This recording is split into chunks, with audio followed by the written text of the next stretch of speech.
Oh, thanks, Vivian. Let me share my screen.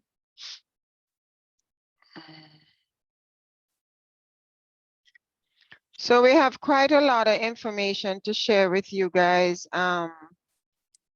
today. Let me put this in presentation mode. So this is actually a preview of what we'll be showing to the, what am I doing? Share, crap. This is a preview of what we'll be showing, presenting to the board tomorrow. So this is our meeting. And again, this is standard. Remember, only voting members can engage in discussion, raise a hand via Zoom if you'd like to speak. So these are just our norms that we've shared several times. Again, a reminder of using the toolbar. And of course, all our key terms is in the appendix to this slideshow. Is Dan Lindheim here? No, Dan. Okay, so what are we trying to accomplish this evening? We want you to be aware of our foci in terms of budget priorities and our core values for resource allocation. We've shared this with you before, but we want to make sure that we're actually carrying this through when we're looking at our budget, our resource allocation and our budget priorities. Budget assumptions, there have been significant changes, and I will go through that with you that impacts our bottom line. Want to share with you our tiered strategy, multi-year projections. All the change in assumptions will obviously impact our multi-year projections that I shared with you, which was the second interim. And then we're going to look at next steps for the budget process. So while we realized that last year by this time we were way ahead in the process, that's because we started in October because there were so many uncertainties and we got a head start. We have a brand new team. It's taking us a while to unpack all the moving parts from the prior years. So it is a lot slower, but it does take time to unpack all the moving parts that we were dealing with. So I'm going to let Enika come back and look at our focus in terms of looking at our LCAP goals and looking at our organizational clarity. So this will be her slide, but it's pretty self-explanatory in terms of making sure we're holding LCAP's goals in mind, as well as looking at our focal populations, our infrastructure, and we're trying to be mindful and bearing these things in mind as we look at our priorities and our implementation. So I will let Enikyo come back and go over this slide when she joins us. And again, our core values of resource allocation, we really want to focus on sustainability and stability. We want to stop this funding when we have money on things that we're not thinking about. We know we have one-time funding, trying to do one-time tasks on that funding, or at least being sensitive to when that funding is over, that we have to now look at some of those costs coming back to the general fund. And in terms of stability, that kind of goes along with the same message. So what I have found, I've been with the district for 15 years. I've gone through budget cuts, several cycles of budget cuts. Inevitably, we will either come up with a new program that should have been a pilot. The pilot is probably never evaluated. It becomes like part of our ongoing expenses. Then somebody else comes in and has another pilot or another idea. We're trying to cross-reference all our tasks as it relates to the same outcome. And that does take a lot of time. And I was talking to Natasha. Is Natasha here? No, Natasha. But just reminding ourselves, like the small schools initiative, that was That was supposed to be a trial program at the high school, or U9. I mean, we've done a lot of initiatives, and as we get new groups in, we do new initiatives and we don't do a lot of look back. So we just want to make sure that we're using these values, equity, transparency, excellence, engagement, sustainability, and stability. And I feel that a lot of times we say, okay, let's do these cuts. These cuts, we try to do away with positions, and before the year is over, we're adding them back. That's very frustrating for the team, for everybody. So rather than just going through the motions, we want to be really intentional when we're looking at sustainability and stability. So with that in mind, let's look at what has changed since we last met. And the major, this is just a reminder of what the assumptions that we used. You can see the ADA. This is what we use the second interim to kind of build our budgets for 23-24. So not much change in 22-23. We're still waiting for the May revise to see what the governor is going to do about the COLA. But, and I'm not spending a lot of time here. I've already shared this with you. But, and this is again, the assumptions that we use to build the budget for the March 31st update. This was the ADA table that we partially shared, that a part of the table that we shared with you. This next slide is showing you what has happened since we last met with our P2 ADA. So our P2 ADA has a significant reduction from the year before, and this just came out on Friday. So we're kind of building it as we're flying it. But we certified P2. P2 was significantly down. We did not think P2 was going to be down from 22-23. So this is our P2 number here. And I know it gets complicated. I'm not sharing this with the board or the public because I tried to explain it to non-fiscal people and they were like glazed. But just be aware, we have a significant drop in our actual ADA. Our projected funded ADA, we thought we could take advantage of the prior year based on the average that we had before. We're now, instead of 92.33, we're now down to 89.68. So Matt, to your question, yes, we're benefiting from the average, but because we had such a significant drop in our ADA, it's impacting our average very negatively. So this significant drop here is obviously impacting our LCFF base and supplemental funding. And I will share that with you on the next slide. The out years, you can see in 24-25, we had projected that we would be funded on actual P2 or our projected P2. Yes, Matt.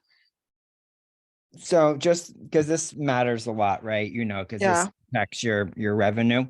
I'm just wondering, how has this drop from P2 translated into the projections for next year in terms of where we have sections open and closed?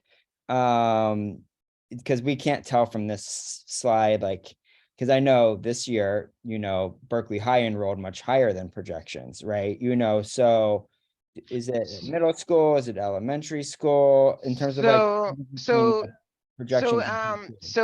I'll answer that in terms of our enrollment. So this 91.95 is based on our projection that the admissions office does. So this is our projected, this is what we're building our staffing on. Our ADA, our funded ADA doesn't usually mirror what we're actually staffing. So some years we benefit because we're staffing at a lower rate and getting funded at a higher rate. We thought that was going to be the case in 23-24. But this 91.95 is what Francisco came up with our projections. You know, we do that earlier in the year and then we staff based on that. So the teacher template, everything is based on those projections by grade and by site. So what this does though, in this P2 amount that we have here is impacting our ratio. So you can see we used to be 96%. We thought that was going to go up. This is basically reducing our yield percentage. So it's dragging down the yield percentage. So when we apply this yield percentage to the projected enrollment, we get a bit of a bump, 116 in our actual P2. We get a bit of a bump in our enrollment. We're projecting an increase in enrollment. Our funded ADA, because remember we're using the average, right? So we get even more of a bump, but it's a lot less than we were thinking that we would have gotten. So we're unpacking the impact. I have a dollar number for you, and I'll be sharing that shortly. But it's just important for us to understand our yield is being impacted, our enrollment to ADA percentage is impacted by the P2, and that percentage is now being applied to our recently projected enrollment based on Francisco's number and based on what we've staffed for 23-24. So Does that make sense? Yeah, to me, maybe I'm sure that it was probably a little bit hard to follow, but so just to sum up, our percentage of attendance is down by, almost 1%, right, from what we thought it would be. So even if all things equal, in terms of the total number of students, we're going to be funded 1% less than we would have because of our attendance rates. And then now there is a bit of a divorce from really between like our enrollment and our ADA funding because of the new 3-year average. So these things are no longer connected in ways that they used to be connected, where you could have higher or lower attendance in any given year, which then would dictate sections. But our funding now isn't tied to that in a 1-to-1 ratio. Correct. And our enrollment, Vicky, I'll come to you later. Let me just finish this thought. So our enrollment is based on a projected number that we're using for staffing. And then we're using that number with our new enrollment to P2 ADA to project the P2 ADA that I put in the calculator. The calculator then calculates the average for us. So we're benefiting a little bit. At 89.68, we're not being funded, and this is for 23-24, because we know for 22-23 we're already getting the full advantage. So this is a pretty significant number, and like I said, we're unpacking this fully. We just got this number. We just certified on Friday, and we know the extended school year. That was a significant reduction. And we're not sure what else is driving this 183 change. We do have a drop in enrollment, but we are going to see the impact on our bottom line. So let me do Vicky first and then Dan. Hi, Dan. Just a quick verification question on attendance. If you're absent due to sickness and it's excused, is that funded or not funded? If you're, I know it's not funded. It's right, not, okay, because then, I mean, COVID protocols requiring kids to stay out of school for a certain number of days is going to impact this a lot. Yeah, but we're now in 23-24. I'm looking at 22-23.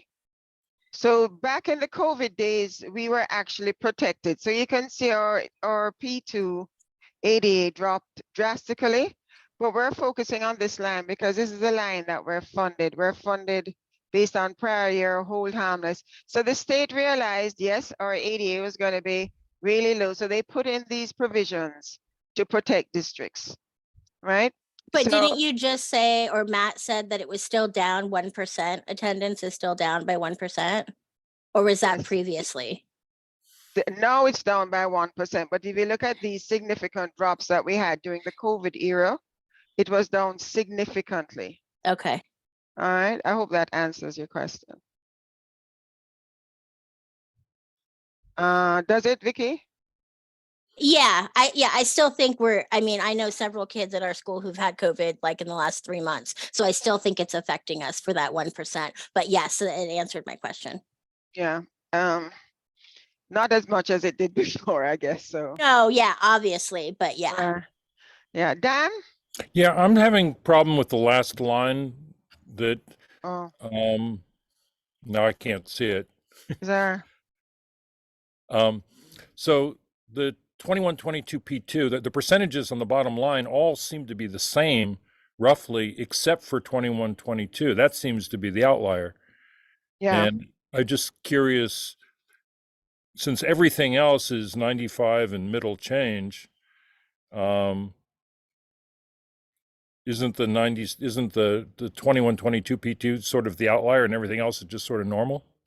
Well, the 21, we thought we would be funded, we would be, our attendance would have gone up to 96%, but we're back That was the to, projection? it was a lot, it was high. Well, I think we had kept it, I have to check to see what we did before, what the percentages were. But we weren't focusing that much on the percentages because we were focusing on the ADA line. Uh-huh. So the ADA line, I'm using the percentage now because I'm putting in the projected ADA for the revised enrollment. So this 8779, I'm using that percentage now. And that number is, the projected number is up in part because the enrollment is up, but not by very much. Right. So I'm benefiting. So the enrollment went up by 122. I'm projecting that the ADA P2 ADA would go up by 116. Right. But then when we're looking at what we're being funded at, we are getting a bit of a bump, right? We're at 8968, but it's a considerable drop from the year before. Right. Funded. And that's because of all the prior year. That's because of the averaging, the Right. impact of this change in the P2. So I put in the information in the calculator and it does this 3-year average. Right. So we had a much higher number before for P2. So it didn't impact our 3-year average as much. So this is a very complicated thing that I'm not going to share with the public. I'm sharing it with Right. Okay. you No, guys. I just wanted to be sure about what each of the numbers. Got it. Yeah. Okay. Anybody, any other questions? I can, Dan, you can take your hand down. Okay. Any Terry, other I have a hands? question, Pauline, about Who does? Terry? I mean, Regina, Terry. I'm sorry. Who? Can you speak? I don't know who you're saying, Vivian. Regina, she. No, I checked- just, Oh, there's some Regina. folks asking about P2, that means the second period, that's all, yeah. Oh, It's fiscal- sorry, it's the second period that it now includes month 8. We had to just give these to our auditors actually, who are on site again for our interim audit. So so this had to be certified, I think by Friday was the date. So when I got this, I was like, something's wrong. But anyway, this is the most recent information. Beatrice. Hi, Hi, Beatrice. hello. So when will these numbers are finalized, or there's another period of time until through the May revise that you'll find out? This has nothing to do with the May revise. This is just the P2. The May revise will impact our COLA. So Okay. this is our best thinking, unless they have revised numbers in the P2. This is what they're certifying. This is what we Okay. certified with the state, and this is what will be funded on. So what does this mean for the district? When we put it into the calculator, and that's a significant reduction. It's $3 million. And that's base and supplemental. And so the P2 certified, this is just an explanation, it was 8663. So instead of in our previous chart, we said, oh, we're held harmless, we're fine. But this P2 has now changed the whole funding scenario. There was a drop in extended school year, which is SPED, that was like 72. And the overall drop was like 100 and something. So we're unpacking the reasoning for the drop, but we do a year-over-year analysis with that we present to the to the board when we're looking at P2. Yes, Max. I mean, Sorry, yes, Matt. I wanted to ask about this ESY piece because I'm confused about it. And it seems like it's playing a role here. So I know that there's a lot to do, but this it seems like understanding the revenue piece is pretty important. So and maybe you can help me understand it. So in terms of our unrestricted general fund revenue, we're funded using LCFF, the funding formula from the state, in grade bands based on attendance, however the formula is set up. So then my understanding, and I could just be wrong because this is a little bit outside of me with the summer school program, ESY has a separate funding stream based on enrollment, or I don't know how it's funded. But I don't remember seeing ESY as part of the LCFF formula. So that's No, what I'm asking about. it's in the P2. So if you look at the P2 line, all the enrollment and attendance at P2, there is an ESY line.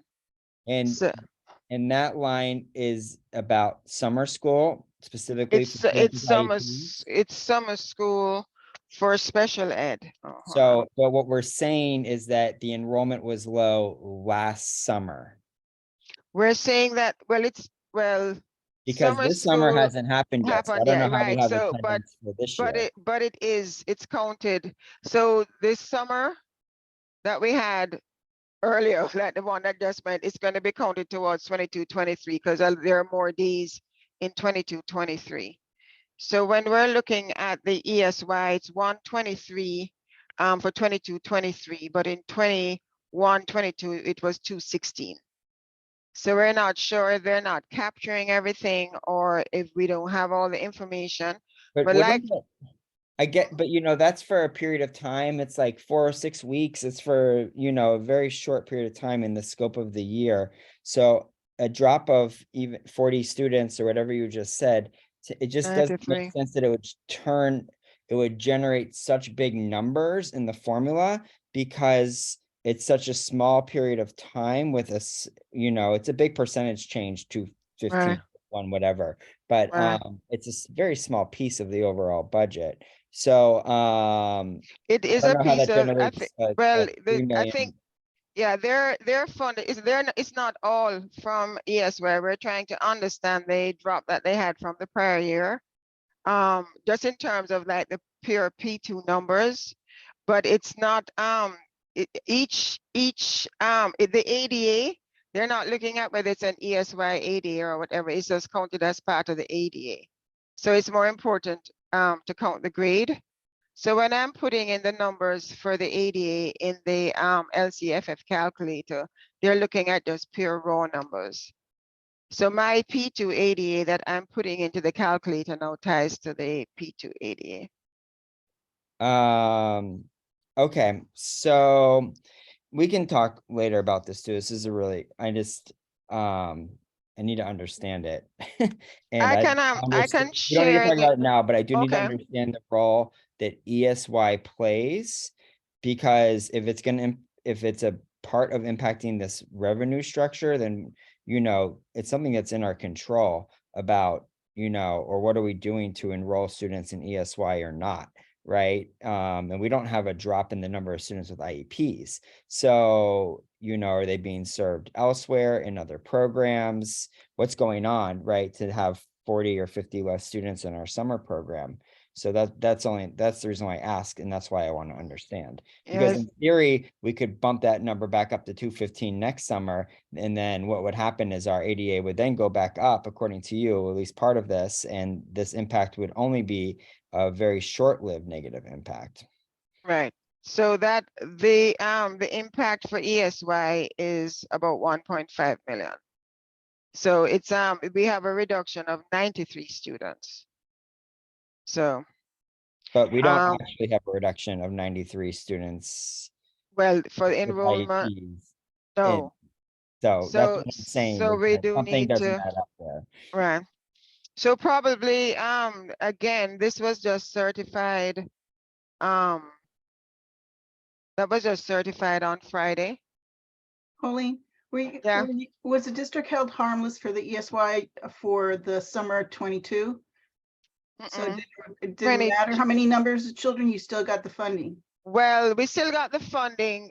So the funding is totally different from our P2. The only reason why we're looking at the P2 now is that it's impacting the average. So last year, we were funded on the, I can go back to the chart. You want me to go back to that, or you want me to explain that later? Just explain. Yeah, so we were held harmless in terms of funding. So this wasn't as important. It's now important because it's impacting our average, which is now impacting our funding. Okay. Okay, Vicky. Vicky, did you have your hand up? Yeah, I'm sorry. I meant to unmute instead of lower my hand. So yeah, I happen to know a lot about summer school and could certainly share why parents with IEPs aren't attending, which we can do at a later time. I'm very surprised that this is impacting our budget, particularly by 1.3 million. And so my first question, just for clarification, is because like we just got enrollment for this summer, and there's like summer academic programs, there's a BEARS program, I think there's a LEARNS program, and then there's students with IEPs. And so is this number only based on students who attend who have IEPs? ESY would be. Okay, because not everybody qualifies on their IEP for attending extended school year. And I know that the district has limited capacity to provide that. So I guess my question is does the district submit a number of, let's say we have 523 students who qualify for ESY and only 422 elected to attend? Like, is that how it works, or how does the state get those numbers and how are they calculated? I would have to defer to someone on the Ed Services side. The numbers are reported in our attendance software, and our IT department shares it with me. But in terms of how they're actually enrolling information, I'm not sure. So I'll be happy to get. Does anybody on the here know how that works, Matt? That's something. ESY Yeah. is not my forte. So I'll be That's a happy to question, bring that but back. I've never seen this. I've never seen ESY numbers ever have an impact. It's like never even come up in the conversation, any fluctuation of ESY. And so that's why I was asking those questions, because I know grade bands, overall attendance, grade bands are funded per grade, all that stuff. I know how all that works. And so I probably just need to see the spreadsheet of P2, like the actual P2, you know. Yeah, I can share that with you. To understand it, because my understanding is that ESY was funded separately through other, you know, either through SPED budgets or various other places. So that's why I'm just confused. Okay, I can share the actual P2. The ESY is a line item in the P2. They're funded just like everybody else, depending on what grade they're in. But it's broken out separately for our P2 analysis for the board. So I'll be happy to bring that back. Any other questions before I move on? So someone had asked what was the impact on the governor's budget? So this is where we would look at the COLA. And just looking at a what if and looking at our LCFF, we can estimate that every 1% reduction results in a $1 million reduction in funding. So from all accounts and all the buzz I've been hearing, it does not, it's actually 8.13, not 8.3, but it's very unlikely that we're going to get the full COLA funded. And so we have to be prepared for the May revise. Everybody is thinking that it's going to be less, and we'll be looking forward to get that information from the May revise. So ADA 3 million, COLA, depending on what else happens, possibly another $1 million in reduction. So that's a bad news, right? So let's look at the not so bad news. So the transportation plan, we had this transportation plan that we had looked at earlier. We had scored about $500,000 in additional revenue. When we did the final plan, it was like 1.4, 1.3 million. So the good news is it's ongoing funding. So the difference, we would get that 600,000 this year. Next year we would get, it's ongoing. So it's like 1.2 million. It almost compounds. So we're looking at additional revenue of the transportation plan of 1.2 million. And then further in the presentation, I'm going to share with you our plan for the arts, music, and instructional materials block grant that's going to the board not this time, the 3rd or the 5th.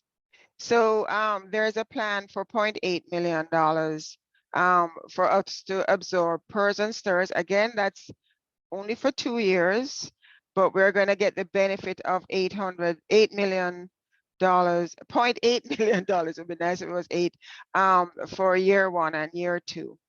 So if you look at the 3.1 reduction and 2 increase, we're down like $1 million overall.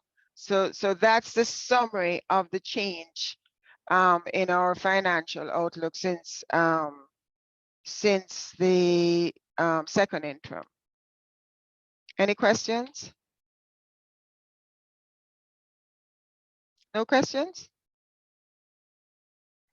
Okay, so let's turn our attention to our tiered budget strategy. So now this is going to look familiar to some of you.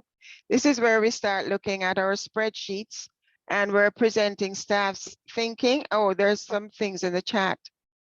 Does anybody have something in the chat that they want to present? I don't want to go in the chat while I'm presenting.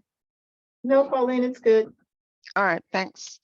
So this is going to be where we start looking at staff's thinking. And because we're not sure of the COLA, and because we know we're going to get a reduction in funding for our ADA, we always have a tiered approach. So this tiered approach, we kind of fund the first 500.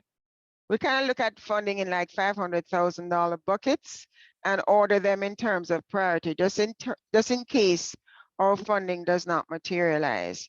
So we're starting to do that, and we're now doing our tiered budget strategy in light of our funding priorities and our guidance that I shared with you earlier.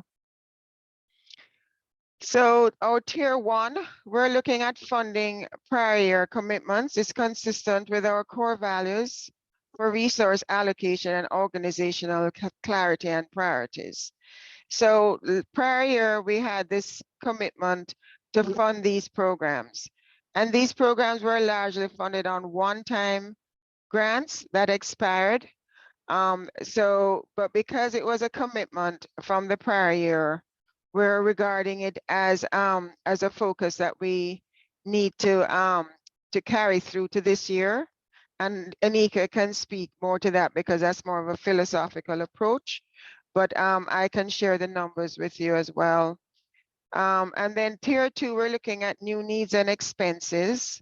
And in tier 3, we're looking at other needs and asks. And this is the focus for the unrestricted general fund. So now we're going to start looking at actual spreadsheets. And this is just the thinking in terms of the staff's best thinking. We're just sharing this with you to get your feedback and for discussion. And we're not asking anybody to score, but we're just presenting this in terms of if you need additional information. Unfortunately, Jill is not here today, but I can, if I'm not able to answer it, I can relay it to Jill. I think Lisa is on the call, and I'm not sure if Anika has joined us as yet. But they will have more of the Ed Services slant in case you have additional information. Did I hear somebody saying something? I was just saying, I'm here, Pauline. Good afternoon. Good Oh, evening, hi. everyone. Sorry that I was late. Carry on, Pauline, but I just wanted to let you know that I am here. So Anika, did you want to go back and go over the slide about just grounding everybody in terms of making sure we all have the same focus, or Did Yeah, I you think want- it'll actually be helpful because the tier one is not just funding prior commitments, but funding those in ways that are consistent with our core values for resource allocation and organizational clarity foci. So if you don't mind going back to that slide, Pauline, I can just briefly speak to it. Right. Here we go, Anika. Yeah, thank you. So good evening, everyone. Again, sorry that I'm late, and so nice to see the 6 faces that I see on my little screen here. I'm looking forward to seeing all the other faces. This is not new information, but just presented in a new way. You might recall that at our last SBAC meeting, one of the questions was like kind of what our priorities are. And I pull back from using the word priority because in itself, it should not be a plural word, but I did try to help folks kind of see and understand what our foci is as we think about funding. And so this is another representation of what I shared with you those couple meetings ago. And really what that is that we are really trying to be intentional to make sure that our funding is supportive of our LCAP goals. That is at this point, the district's kind of guiding document, if you will. And those goals are outlined on the left side. And there are 5 of them, but the 4 that I really highlight is provide high quality classroom instruction and curriculum, provide necessary and timely academic interventions, ensure all school sites have safe, welcoming, and inclusive climates, and use local and state measures to assess student progress. And with our LCAP, we have, I think, about 8 actions that have been kind of called out to kind of provide more clarity on each of those goals. And so on the right hand of the screen, you will see some of the things that I mentioned as I did my kind of what we should focus on this year after my listening and learning. And I called out the need to focus on organizational clarity and called out for organizational clarity to be considered in 4 buckets. The first bucket that's not here is identity, who we are, who we want our graduates to be, what does it mean to be BUSD? The other 3, however, are listed and I think will be helpful for us as we think about resource allocation and kind of help us focus. Remember that the quote is, we can do everything. Sorry, messed it all up. That's in my home quote with my husband's wallet. But here, we can do anything, but we cannot do everything. And just that really capture the idea that the pie is only so large, the account only has so much money in it. And so even though there's a lot of amazing things we want to do with and for our babies and our staff that serve our babies, we know that we have to really kind of focus our efforts because we want to make sure that we're intentional and actually change experiences and outcomes. So with organizational clarity, one of the foci area that I called out was the need for us to really focus on our identified focal populations. That's our Latinx students, our African-American students, and our students who are Spanish-speaking English learners. And within that, and our CSACE plan captures it, which I actually realized I didn't put here, is the need to really focus on our students who have IEPs. But that is, even though that was what I shared in my listening and learning, that is very much consistent with the action that is called out in our LCAP, which talks about us supporting our identity-based programs. And so as we think about our resource allocation, we want to make sure that we are supporting those programs or those resolutions that our board has adopted that really are to target those identified student populations. It doesn't mean that we're not using our resources to serve other students and all students, but as we are making, tough budget decisions, we want to hold that we do have a set of focal populations that we have underserved in many ways, and that our board has called our attention to, and that our LCAP says that we're going to focus on. So that's one area that I want us to think about and hold as we get to looking at all the different options or the recommendations and asks that Pauline will share with us shortly. The other area for organizational clarity, is infrastructure. And for that one, it really is our priority this year has been to begin really developing our multi-tiered systems of support, or MTSS framework. And that's really the framework that really allows us to understand where our students are, to have a clear definition of tier 1, for example, but also to understand what interventions we have and can provide for our students, be they academic interventions or social, emotional, and behavioral interventions. And so you'll see mental health and social emotional kind of captured under this section of MTSS. But really, that is really requiring us to get really clear on how we move our students across different levels of support. That is something that was called out actually from our literacy action plan and our settlement and in numerous areas, it's been really clear that we need to have a consistent way to first understand where our students are, but to then understand how do we move them across our tiers of support and make sure they have the resources that they need. So as we think about budget allocation, want to think about how we can continue to further those efforts. And required of that is to have a very strong and robust data ecosystem. And that is inclusive of assessments in the traditional sense, but it's also inclusive of ways that our educators can track and monitor where students are, what interventions are working, what's not working, figure out what is working by having a place like EduClimber to capture data. And so again, as we think about our resource allocation, thinking about how we can support our MCSS framework and the development of that framework by having a really rich data-informed system where teachers have data on the fly and can make some real-time decisions for students. And then also under infrastructure is just capacity to do the work. We are a small but mighty district, and we have a lot of examples of a few folks doing a lot of the work. And so we have to think about and ask ourselves for all these big and bold promises that we've made to our families and our students and all of our resolutions, do we actually have the capacity staff-wise to actually operationalize those things and bring them to fruition? So the other area of foci under infrastructure kind of includes all of those. And again, that's not just me making stuff up. That's very much aligned to our LCAP, which calls for us to improve our data collection and reporting. And it also calls for us to improve our interventions and support programs. And so as we think about resource allocation, I want us to hold those as well. And then the final one is implementation. That's another area where we need organizational clarity. We need a lot of clarity across a lot of our instructional programs and our programs. But you cannot even do everything. Sorry, you can do anything, but you cannot do everything. And so this year specifically, I called out a focus on literacy. And again, that is also in response to data and feedback from our community and from our educators, saying that we really need to have a clear and strong and robust literacy framework. We need to implement our literacy action plan, and we need to have professional development that really helps our educators do all the stuff that we're asking them to do for babies. And again, that's consistent with the LCAP because the LCAP has an action that says improve core instruction.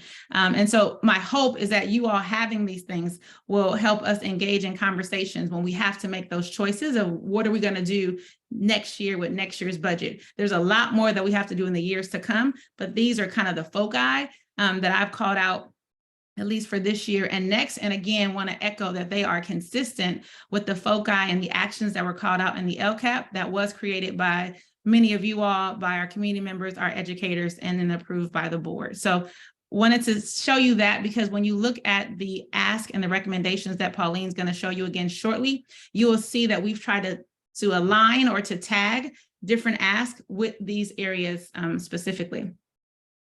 I see a hand. Lindsay, should I take your hand now? I have one more slide just about the core values, but I'm happy to take your hand now if it's specific to this. It is specific to this. So early on, we talked about like how many plans we have in our district. Yeah. You know, we have an alphabet soup of plans and about the need to crosswalk some of those actions in order to combine them and not divide our resources, but instead, you know, coalesce them. And I'm wondering if within this organizational clarity map, you are still working on something like, you know, trying to get those 200 some actions down to something manageable for our community. Yes. We are still working on it. And if Jill were here, she would be mad because you might remember, Lindsay, that we had a slide that we were showing in lots of places that showed that we have a ton of different plans. We have our LCAP, we have our African American Studies Framework, our CSACE, our Multilingual Learner Plan, right, the Literacy Action Plan. So I did not put that slide on here, but thank you for calling that out. That is actually work that we are heavily invested in right now across departments and across teams are finding where are those connectors and really trying to braid all these initiatives versus have all these separate initiatives. So it's not reflected here, but it is work that we are doing. And I think it is there in some ways, Lindsay, is reflected in that focus on the multi-tiered system of support because all of those plans call for us to have a clear baseline or a clear tier one of what we want all students to do. All of those plans call for us to have make sense ways to progress monitor and to respond to our student data.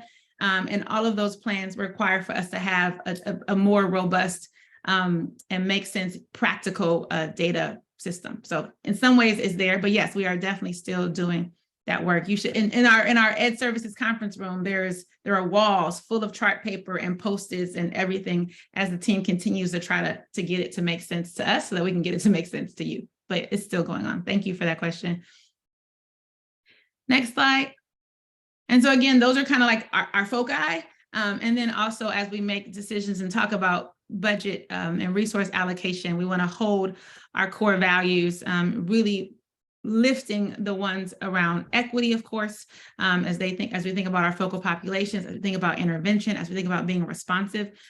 Also want to lift excellence, because that does require what I think a lot of you guys said in the previous meeting, like how do we know if what we're investing in is actually yielding the results that we're looking for? And so once we make these decisions together, we are going to have to ask ourselves going forward, how are we progress monitoring and checking in to see if the investment in Point A is doing what it should be doing or what we thought it would do, if kids are actually participating in the African American Success Framework programs, or if we're actually implementing our multilingual learning plan, for example. So that progress monitoring is going to be really important. And again, that data ecosystem is going to help us do that. And then the other two, I mean, they're all important, but the other two really, as we think about starting to grapple and trade-offs and tiers, we want to also hold sustainability and stability. I see Tanya on the phone, I see Matt on the phone. Like, one of the things that, you feel at the site level that I have felt a lot of times being a site leader and a teacher is that you're like, oh, I have this really great program, and you're starting to see it work. It's just now where you got it implemented and it's moving. And then you're like, oh, we don't have it anymore. The funding was cut, or this person is gone, right? And so really that idea of sustainability and stability are key. Particularly because we have a lot of initiatives, to the point that Lindsay made. We need to see them through and see if they can do what we want them to do. But also because I've gotten a lot of feedback around how we changed. Are we going to fund this for this year? And then it's no longer, the hot thing. And then we stop, and then it comes back 2 years later. So we want to be really mindful around sustainability, but also how are we anticipating the cost of things for the long term and actually putting that in our multi-year projection. So we're not having to make decisions every single year about what things we're funding and what things we can no longer fund. So wanted to point those out again, because I think it's going to really inform us as we start to have those conversations about tiers and what we're going to be able to do next year, we might have to put on hold. And it will also, I think, really just help us be more wise and intentional and strategic in our budget decisions, so that the sites don't feel this fluctuation and folks don't feel like they have to fight or argue for resources. We could actually speak to how we made every decision, how it aligns to our LCAPs and our foci, and also how it's aligned to our core values. So that's it. Thank you for letting me go over that. I'm going to give it back to Pauline. And I'm off camera. Okay, so we were just starting to look at the priorities, Anika, and this is what, oh, let me go forward, hold on.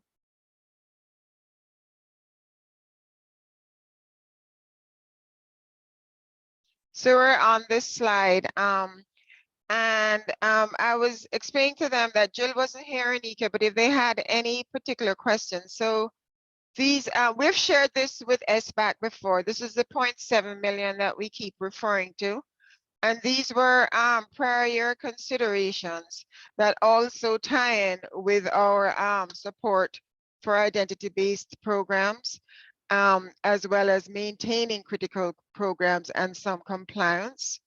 So this is what we're thinking of, tier 1 funding prior year commitments. And again, we're making sure it's consistent with our core values and our organizational clarity foci.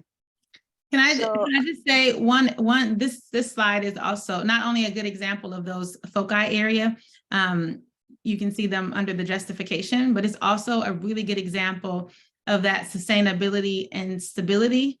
For example, Puente, we know, is a very important program that we have at this time at Longfellow Middle School, as well as at Berkeley High School. It is a program that's kind of lifted to serve our Latinx students primarily as a part of the Latinx resolution. And it was an example of a program that over the years, the cost of year 1 is not the same as the cost for full implementation. And so as we identified this as a priority, because our board, there's a resolution and we said we're going to do this for these students and make these promises to these families, we hadn't budgeted it out in a way that was reflective of the change in cost, if that makes any sense. And so that's why it's not just about having those foci area, it's about having those core values. We have to have a plan to sustain these programs and make sure that our babies aren't like, got it this year, next year you don't have it. Another example of that is the African American Success Framework. You may or may not know that was a part of the Black Lives Matter or is informed by the Black Lives Matter resolution. And that framework itself is a 3-year framework, right? However, when we looked at the recommendations from the previous year, it was, even though we know it's a 3-year framework, it was approved as a 3-year framework, it was actually tabbed as a one-time expense, right? So that is, again, an example of us not cross-checking with those core values to make sure, again, it's something that we actually can sustain and provide some stability to our site. So I wanted to just call those out as an example. We shouldn't be chasing money every year to figure out how to fund these things. Same thing with Bridge. Bridges came up when I first started. They're like, oh, there's not enough money. And so just really wanted to have you see in real time how the core values should also inform some of our decisions and recommendations. Nicole has a question, and then Matt. Thank you so Hi, much. Nicole. Hello. Super. So the thing that would be super helpful to add also to this sheet would be, what are the core measurements that every program that's on any one of these pages we're holding them to? I know that has not been a practice necessarily in the past, but considering that we're looking at a significant budget cut this year, I don't think anything should be on any page that does not have, measurements specified what it's going to be. I know you're like totally singing my language in terms of this. So we need to identify it now, not later. On the page, we know what it is. We've agreed in advance, publicly available data at the measurement stage, and all of that. I mean, it's definitely going to be a year of not being able to do everything. So I think that those that we choose to do, that should be forefront. Thank you. Thank you. And that goes with that core value of excellence, Nicole. And I'm like smiling as you say it, because I'm like, yeah, that's what we need. And some of these, we already have those measures, and others, quite honestly, we don't. And so for the ones that we have, we can definitely put them in, and the ones that we are developing them, we'll be honest and say that and fill them in once we get them. So thank you for that. You look really cozy, by the way, and I'm having an issue with the fact that you're like, sorry, I digress. Is there any more questions?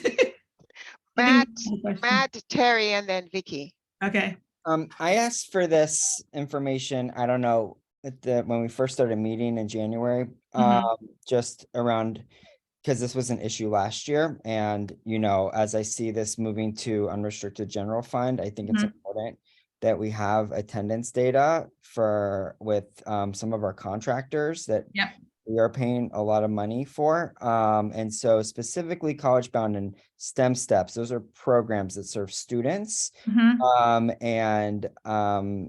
And because there was a big discrepancy in the contracts last year between what we were paying and who was being served, I just want to make sure that, because these are year-to-year contracts. So even though maybe we made a commitment for 3 years of funding or whatever that may be, which I'm a little bit confused about, what we end up paying for those programs can be negotiated every year.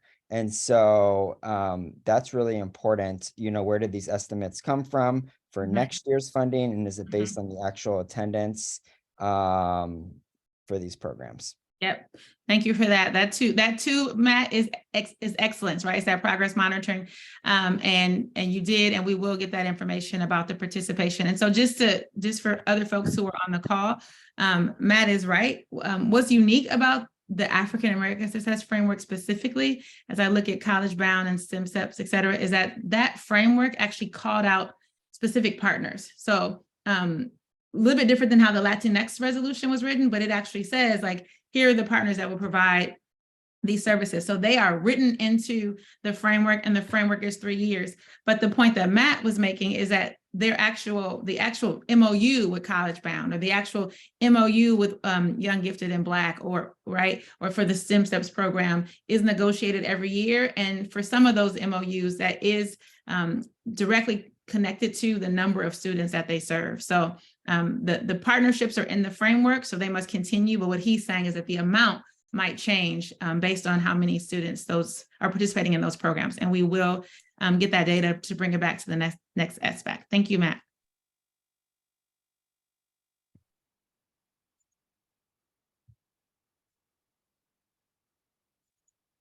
Terry's hand is up, and then Vicky.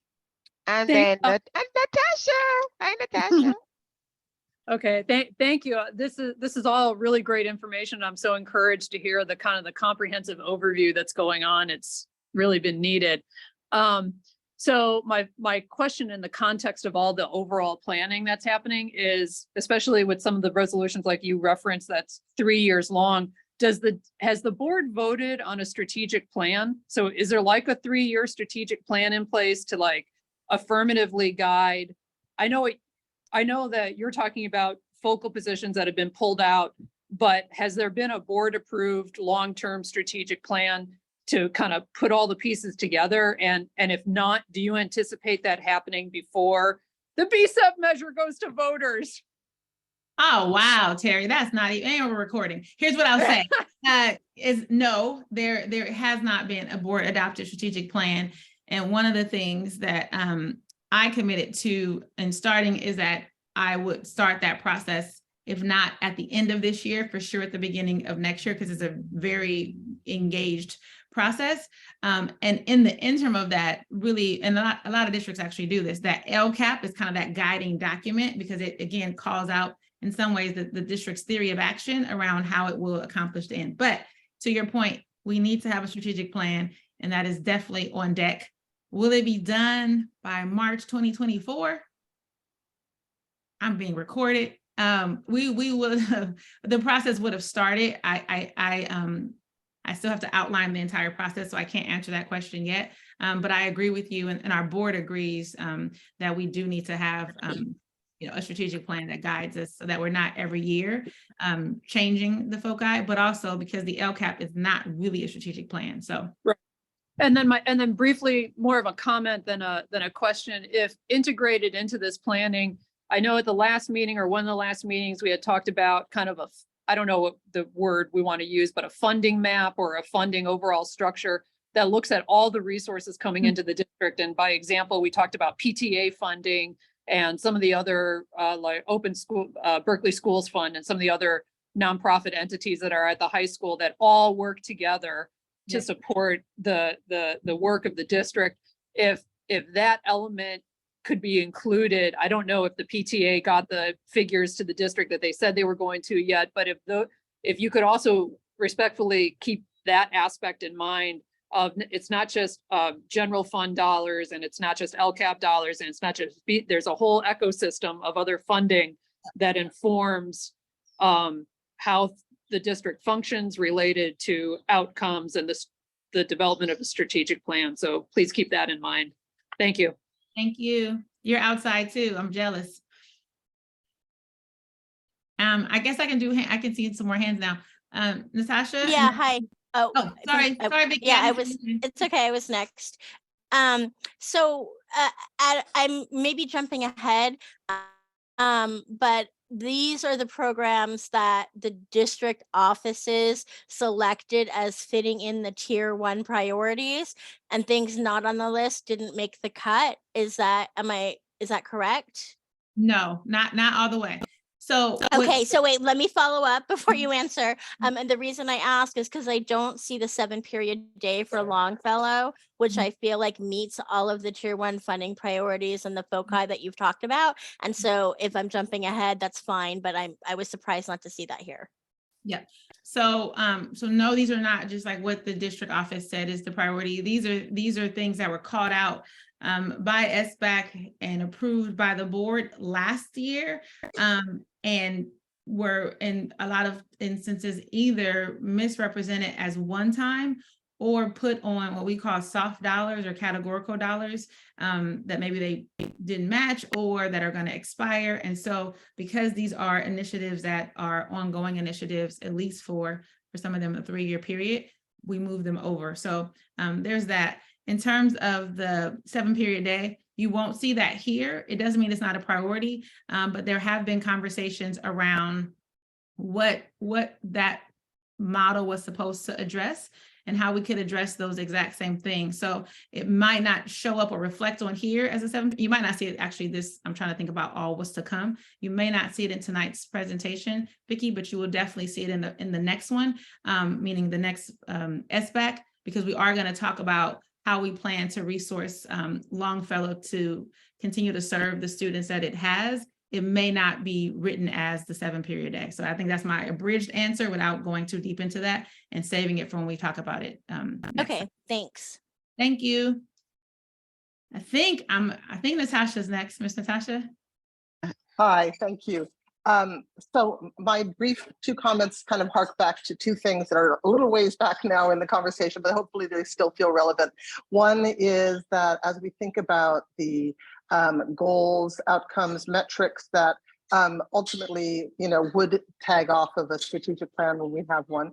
BSEP, the P&O, as the P&O members know, we have for the last several years been trying to include some measurable outcomes in our plans, but it does feel a little ad hoc when it's not connected to the point, actually, I guess, that Terry was making about all the various funding sources that come together to try and achieve a particular goal. And so I would just kind of ask that one thing that we keep in mind is we probably, just as we sort of, when LCAP came in many years ago now, it's been 10 years, I guess, and we sort of adopted that as a proxy strategic plan, which as the superintendent pointed out, it really isn't. We had goals that were meant for one funding source, and really it should be, irrespective of funding source, there should be specific, there may be goals and metrics that are adaptable to a particular project, but the funding source isn't necessarily as relevant, except perhaps in the case where, there are targeted funds that have a specific intent.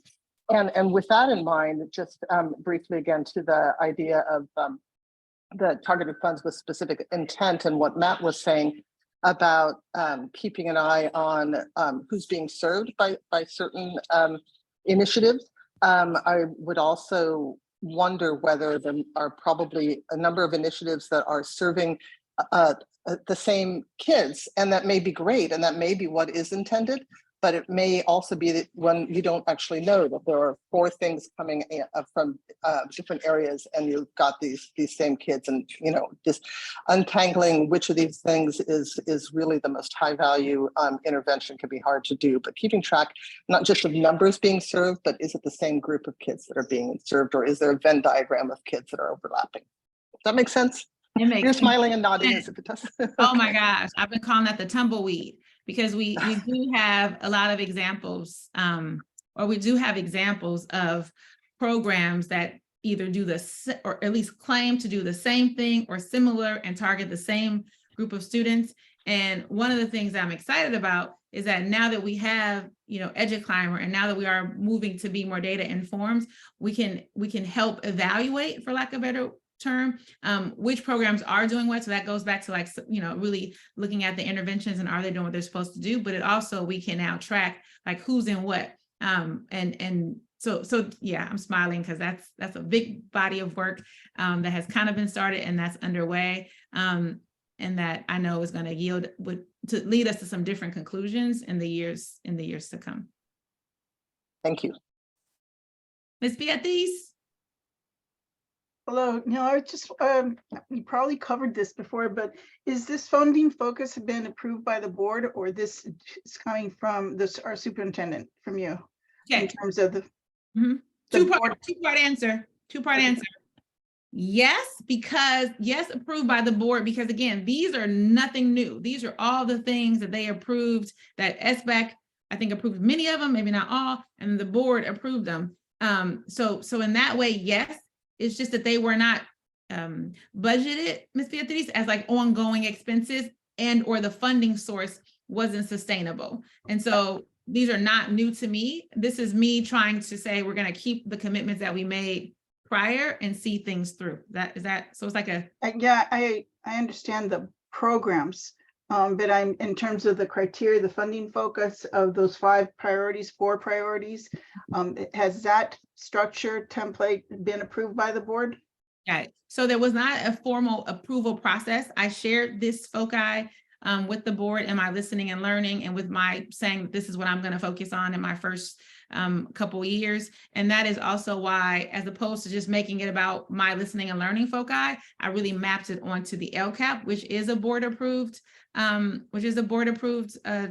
document that calls out what the board is saying or what the community said our action should be in service of our mission. So again, it's a yes and no. I will say, though, that as a part of this budgeting process, we're engaging you all with this. And then we will take this and any other recommendation that this committee makes to the board for final approval as well.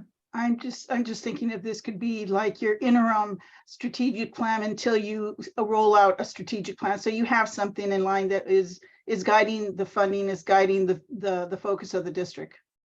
I'm hoping that'll work. It's a cheat sheet, but yes, thank you, Ms. Beatriz. And the board has seen those, they've seen this and they're going to see it again tomorrow night.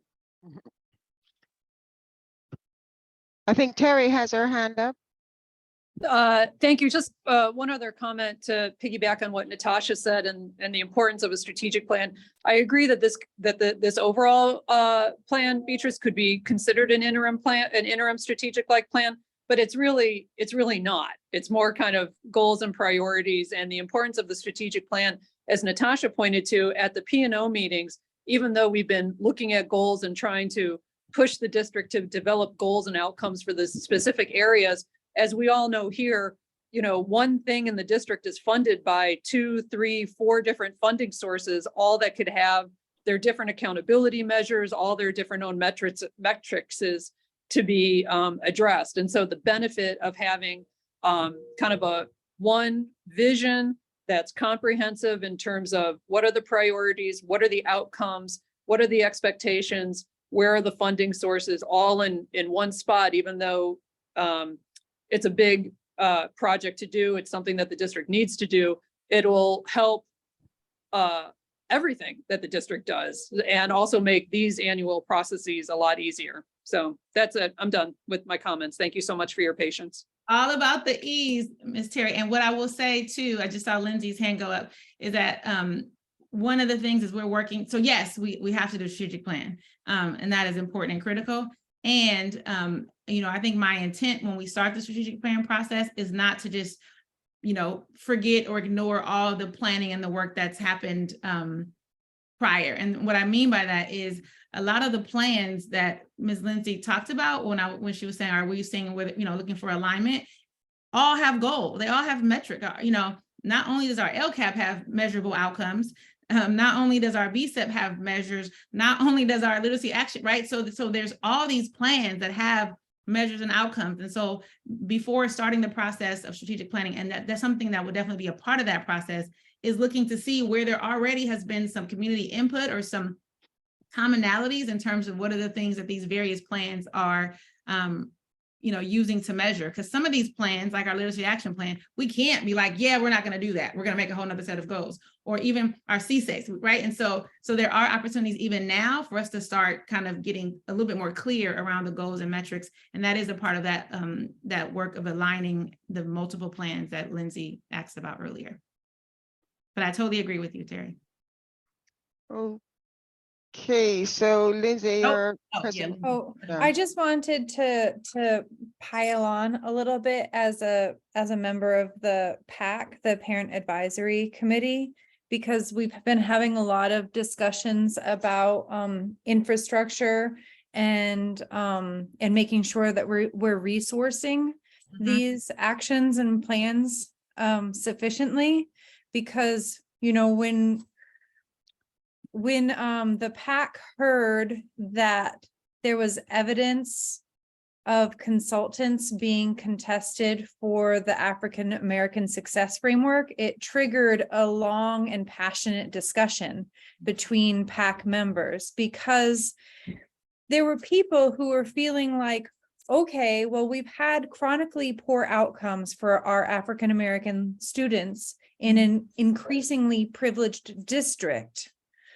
And we've had it for many years. And so finally we hire a consultant to make a plan and implement it. And now this consultant is being is voted no on last year for the SBAC. Okay. Well, then if we don't want consultants and we want to do it ourselves, where's the proof that we were able to do it ourselves? I would argue, and the PAC argued, that we have 20 years of outcomes that showed that we didn't necessarily move the needle on it. So we have to ask ourselves, what do we lose if our initiatives are not done well or not done on time? And whether we support them internally or externally, they have to be paired with clear timelines, resources, and accountability. And I think that maybe it was the timelines, resources, and accountability that was missing, that we couldn't do it internally the past 20 years. But either way, there's something missing. And there was a reason why the consultant was approved and this resolution was approved through the board. And before we ex-nay on the consultants, let's make sure that we actually have the internal resources and capacity to do the work that we promise the community that we're going to do. Thank you for that. I wasn't here last year for those discussions, but what I will say, just as I think about consultants and the role that I think consultants play, and I think you specifically said the African American Success Framework. I think the best strategy for consultants, and I know that is the plan for the AASF, is to, a part of their work is to help build the capacity so that we can take on that work ourselves, right? And so my hope is that we're not having consultants just for consult, because there are places where everything is outsourced, right? And that changes the work. But I think I know our intent is that we are taking advantage of this time that we have these consultants to build internal capacity. And that sometimes means adding people, but it also sometimes is like about skill sets and knowledge, right? And so I appreciate you saying that, because consultants should not be the answer, but sometimes they're a meantime plan until we can either hold the work ourselves or identify where there's gaps in the work. Sometimes you need a consultant to do small things, but I hear you, but I also hear those folks that are like, we can do it ourselves. It's the both and so how do we really leverage the expertise of the consultants to figure out what's going on with us and what we need to be able to do it ourselves?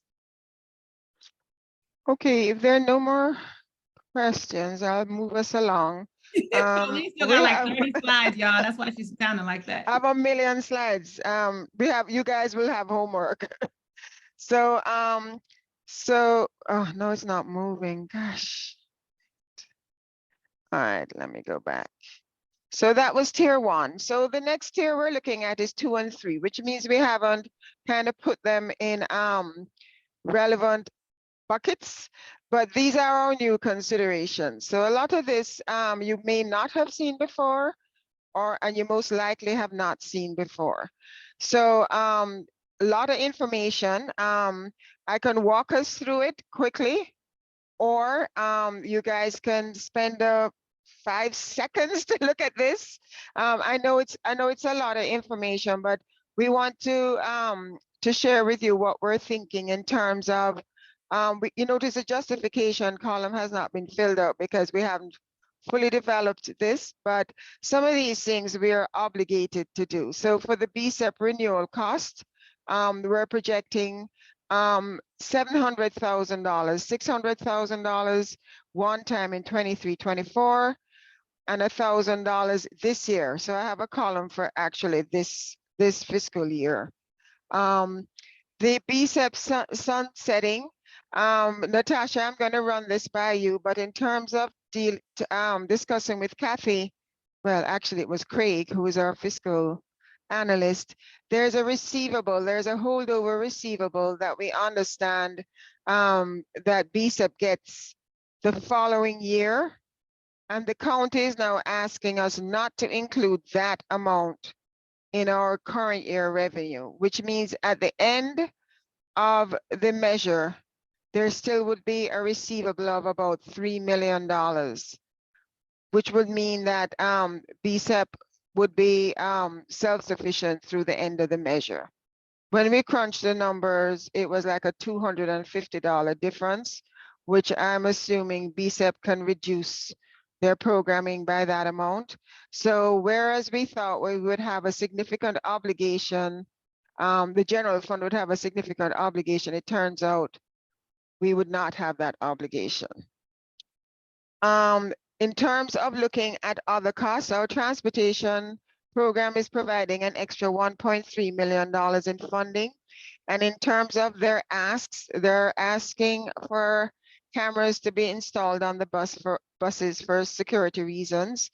And that's a one-time and an ongoing cost. And then in 24-25, they're asking for a new bus.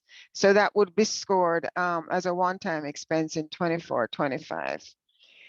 We're also looking at partnering with the RISE program on our Berkeley Public Schools Fund. I think it was Lindsay who pointed out that, yes, we have other funding sources. So we met with Berkeley Public Schools Fund, and Anika has met with RISE. And we have the proposals here and the costs and our obligation.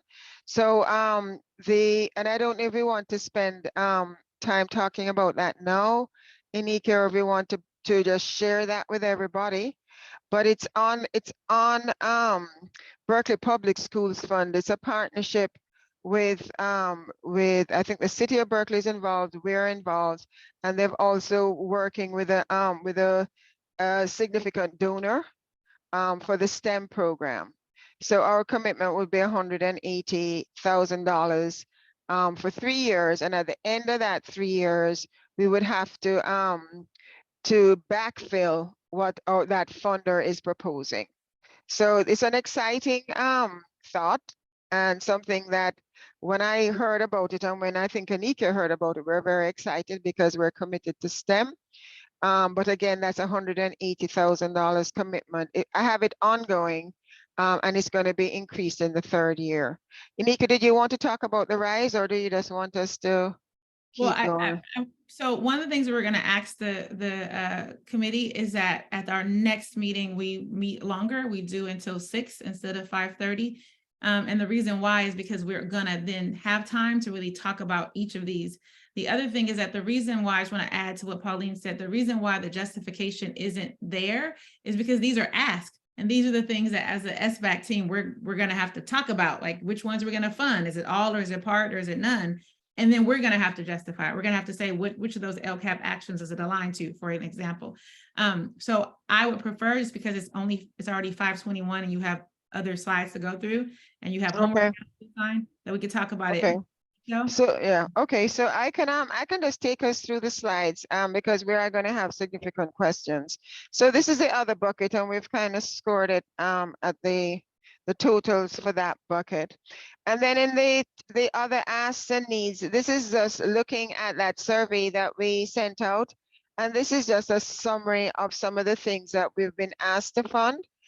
We can develop this a little bit further, but we did get, I would think, almost 50 responses to that survey, and it focused on staffing, both for central and sites, programs, as well as our ongoing operations, professional development, contracted services, material equipment, and annual allocation for PE equipment. So this is just, this is just a summary of the survey that we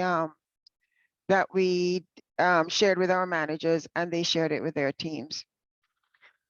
And then other funding sources. So this is important in terms of us looking at other funding sources, not only focusing on the unrestricted general fund. So we do have the Arts and Music Instructional Materials Block Grant, and this actually will be going to the board at the next meeting with these components. And we kind of did a lot of back and forth swapping and exchanging and what have you. So some of these are new, and some of these were holdovers from the prior year where we thought the money was coming in unrestricted. So so I will let you take a look at these, and I know you will have a lot of questions. Anything that jumps out at us, we do have the math consumables, that's new, $301,000.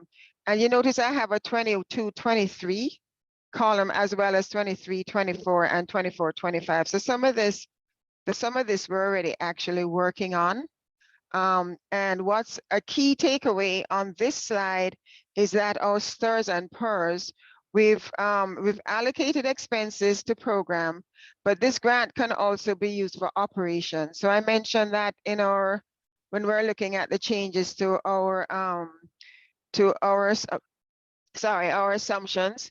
So the $800,000 in 23-24 and in 24-25, that $1.6 million will be able to support the unrestricted general fund. It is only 2 years, so in 24-25 we'd have to show that cost going back in our multi-year projections, but we do have the benefit of using this arts and music instructional block grant to relieve the general fund. And then we also have the other learning recovery emergency block grant. And here, the mental health, which is a focus that we'll be focusing on this just in terms of moving forward. This was actually the cost of providing 5 days a week a service to our sites. And we can be looking at this in terms of adjusting the baseline, but we're looking at a $1.1 million commitment here. And this is an ongoing, well, it's going to be paid for this grant for the next, I would think, I have it just in 1 year, but I think it will be ongoing, but I'm going to have to look into that as well. We have a lot of capacity in this grant. But again, at the end of these grants, when these grants sunset, this will now have to be reassessed as a general, or looked at in terms of the general fund. Want to call out EduClimber. We had mentioned EduClimber. We are anticipating this is the cost, an ongoing cost for EduClimber. We also have a commitment to Pointe here. So this is the targeted intervention, the startup costs, and this is new. And I don't know if you want, well, we're not going to spend a lot of time talking about this now, but you guys can take a look at that and bring questions back to the next meeting. We have 4 minutes. And these are additional costs that we're scoring against the Learning Recovery Emergency Block Grant. So we're trying to be strategic and use these funds over several periods. We do have summer school for the African American Success Framework here for 2 years, and that's all that we're funding for this particular program. All righty. So let me see what we have next. So what does this then? Is that the next slide? Wait, I thought I had another slide in between that. I think that's it then. So let's look at what we're thinking about for the multi-year. Where are we and what are we thinking? I've put in the revenue. I've changed our ADA funding. I've reflected the new LCFF funding. We talked about the $1.2 million, and this is because this is a static look at our numbers.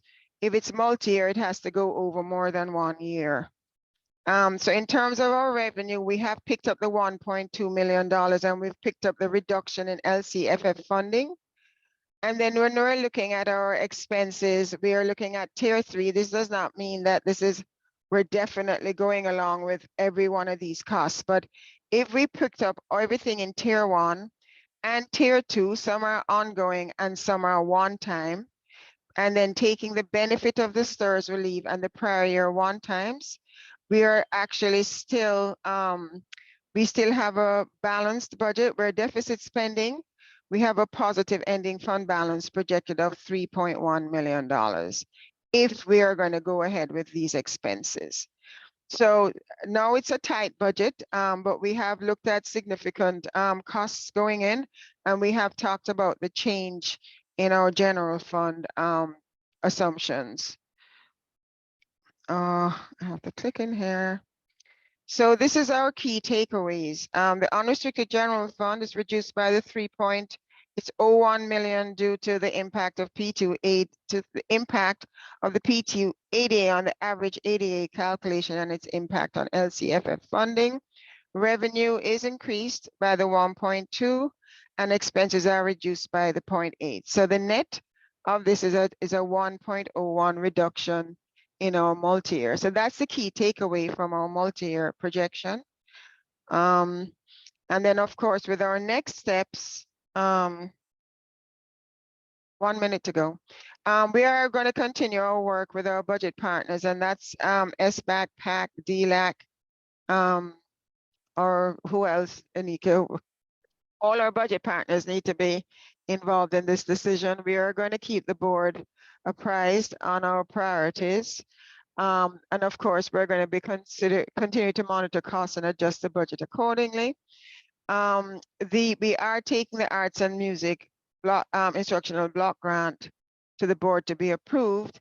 And we're still looking at Proposition 28 and how that will impact funding from other sources.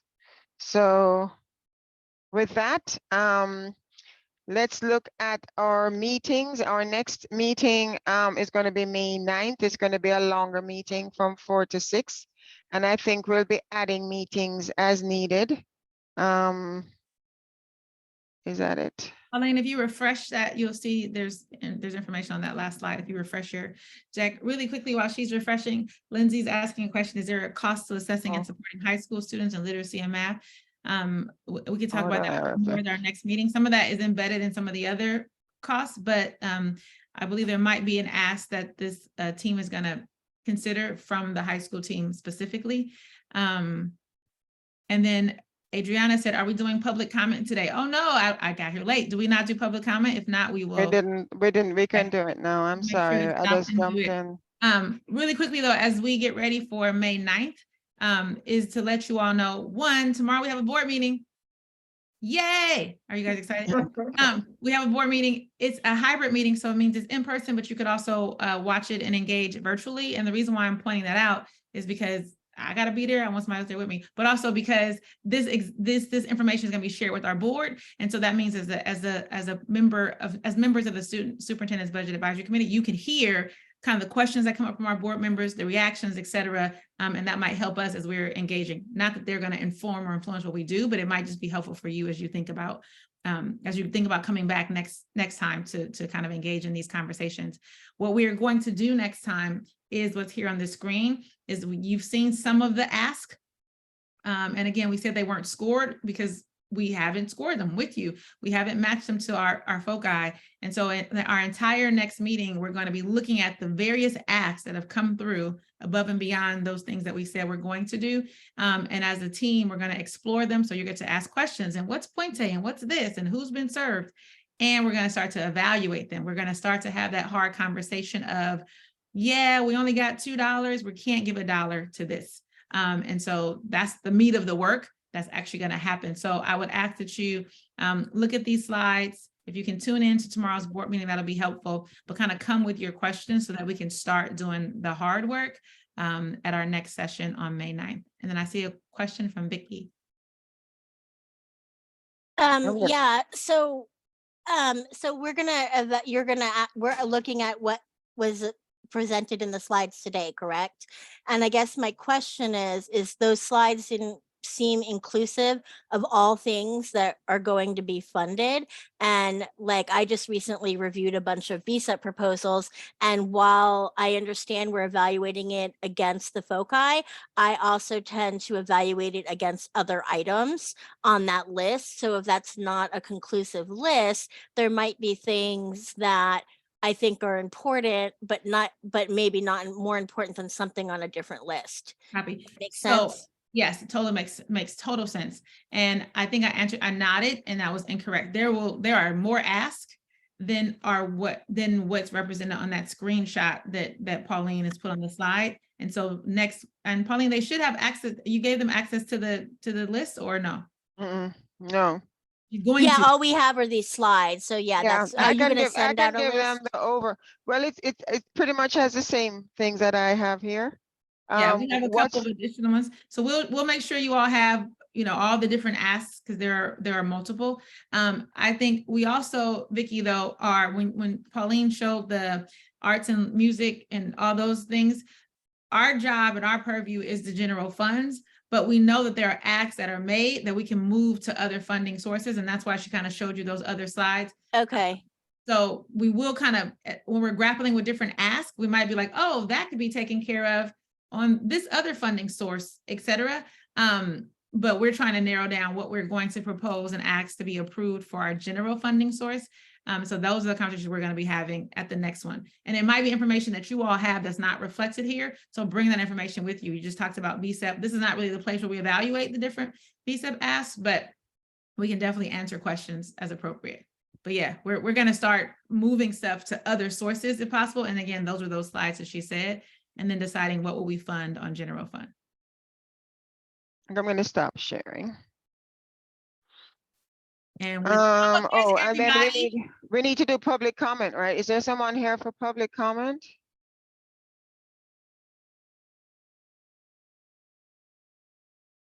I guess there isn't. No, I don't see her. I think she logged off. Vicky? Yeah, Oh, I no, just there had she one is. more quick comment. There she is. She's still here. Oh, we have somebody. Okay. Yeah, in regards to the meeting, you said we might add meetings. I would just hope that we could pick those dates sooner rather than later. There's like 25 days left of school, and I have so many committee meetings that I just want to make sure I get it on the calendar so I can be available. We can add that to next week, to our next meeting. I'm sorry, I made a face because as educators, we're like, yay, it's almost summer. And we're like, it's almost summer, because that's all the stuff you have to try to do. And you gave it a number, 25 days. Wow. Yeah, wow, that's critical. I think Miss Betty is Okay. Oops, where'd she go? Oh, there she is. You're on mute. You're ma'am. muted. We can't hear you. This is Miss Betty, you all from Rise. I Let think me you take heard my Pauline kids are say gone, Rise. so let me take my thing off. So yeah, just wanted to comment real quick. I know that I might be new to a lot of you people, but just our history. Our program started in 1976, and it was started and founded by Berkeley High youth. Actually, one of the youth, the late Calvin Fong, who was the mayor's assistant, was one of those people. So the kids did start it, and it was fully picked up by the city and always supported by the city. There are BSUD programs that are spin-offs of RISE, and they have been funded, but RISE has never, ever been funded from its inception in 1976. I used to be a math teacher here in the district at King, Berkeley High, and the old East Campus. The mural that's at King was one of the murals my kids did in 1992. But I assumed this position in 1998. So I've been holding this position since then, as well as one of my case managers, Wardell, since 1998. So that's a testimony to our longevity, and, we're not going anywhere. We've been doing the same work for, over 20 years, 30 years. However, it's not sustainable. Supposedly, this is a partnership through the late version of 2020 from the city and the school district. And for all these years, we've received 0% funding from the school district, but 100% funding from the city of Berkeley. This year, the RFPs for the city of Berkeley are coming due, which is a 4-year RFP. The city has been pushing me to diversify funds. So that hasn't happened, and it's hard to not be able to diversify with the one program that you're actually supporting. So we have made a really rough decision that if we're not supported by the school district this time going around, we will not submit an RFP for the fall. And so RISE will cease to exist by June 24. It's just not a sustainable situation. So I just want to make that very clear, kind of where we started and where we are right now. And to go forward with the city pressuring us in this way, not having any funds at all from our other half of our partner has been really a rough ride. So just that's all I wanted to put on. Also too, with the support, we would be able to bring on 2 more case managers, which would bring on 92 more students. And right now I only have 2 male case managers. I would prefer 2 female case managers and hopefully with second languages. That's it. Thank you for your time. Okay, thank you. So I think that brings us to the end of our meeting. So guys have homework. You can look at our sheets and I can share the spreadsheet, and I was also going to share the P2. I can put that in our shared folder or ask Vivian to send it out to everybody. So, okay. All right, everybody, with that, anything else, Anika, you need to add or? No, thank you all for staying over 9 minutes. I appreciate you. All right, bye guys, see you. Bye. Bye.